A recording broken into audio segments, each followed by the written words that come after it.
এই পানির বোতলটা খোলা অবস্থায় থাকলে কেউ কিনতে চায় না, কিন্তু সিল দেওয়া থাকলে দাম দিয়ে কিনতে হয়। কেন জানো? কারণ মানুষ ভ্যালু দেখে, আর খোলা জিনিসের কোনো ভ্যালু থাকে না। তুমি যদি সব সময় সবার জন্য ফ্রি হয়ে যাও, তাহলে মানুষ তোমাকে ব্যবহার করবে কিন্তু সম্মান করবে না। একদিন তুমি বুঝবে তুমি সবার পাশে ছিলে, কিন্তু তোমার পাশে কেউ নেই।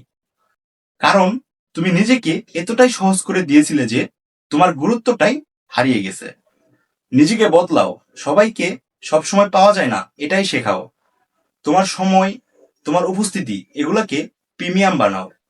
যেদিন থেকে তুমি নিজেকে সম্মান করবে, সেদিন থেকে দুনিয়াও তোমাকে সম্মান করবে। মনে রেখো, খোলা পানির দাম নেই, কিন্তু সিল দেওয়ার বোতলের অবশ্যই দাম আছে।